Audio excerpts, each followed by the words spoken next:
language under the legislative findings specifying that adverse impacts to wetlands are presumed to be necessary in bulk sampling and mining activity. We've heard that this bill has been just a minor change to the permitting process, and nothing we should be worried about. But it is a major change to the way that we protect wetlands in this state, and especially the wetlands in the area where the open pit mine is proposed to be. Headwaters of an important river system leading into Lake Superior, implicating lead, arsenic, mercury that could leach into those waterways, affecting groundwater in those communities near the mine, but potentially going to Lake Superior as well. That is something that we should be very concerned about. And the bill that we're proposing, or that we're considering today, would say that no matter how much destruction would be brought to these wetlands, no matter how bad the impacts, no matter how long-lasting the impacts, that the most important thing to consider always is what's going on with this mine. And everything else really doesn't matter.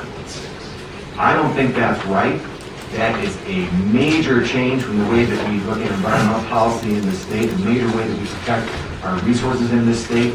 If you ask the average person on the street, is this a balanced way to protect our environment or to protect public health, they would say no. To say that everything goes to the company, no matter what they do, no matter how bad the damage, how long it takes, how long it lasts, I don't think that's right. It's a little frustrating to hear the things you guys say, and I don't like to keep us here any longer, but when you make stuff up, it's just hard to put up with. You are focusing on one paragraph, substitute amendment that didn't look at over 130 pages. What frustrates me too, Senator Grothman, is the disregard that you would think we have for the environment. They would just cavalierly go out and just say, disregard this, disregard that, don't worry about that, trust us. Does this bill change any of the existing groundwater standards in NR 140?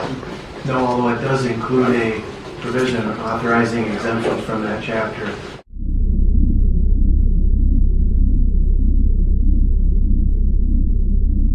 When you make generalizations that imply that we're just disregarding all these environmental safeguards in the best interest of a mine, it really is striking to me. It sort of gets at our integrity.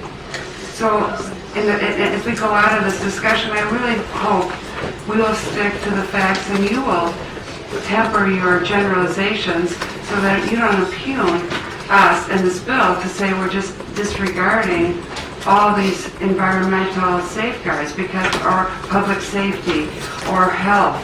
Because we are not.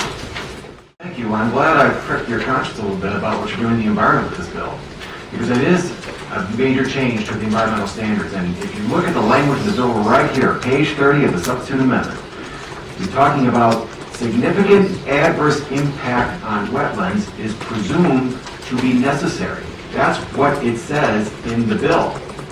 So significant adverse impact is polite language, but it means, for example, that you couldn't grow wild rice anymore, possibly. That's what happened in the St. Louis River up in Minnesota with reservoir taconite mining.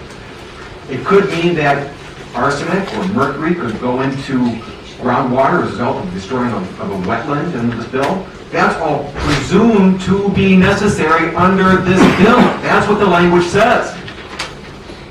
So if you're concerned about the environment, read your own bill. Because this bill doesn't protect it. Matter of fact, it presumes that it's necessary. That sometimes, just too bad, so sad, with an open pit mine, you're going to have adverse environmental impacts.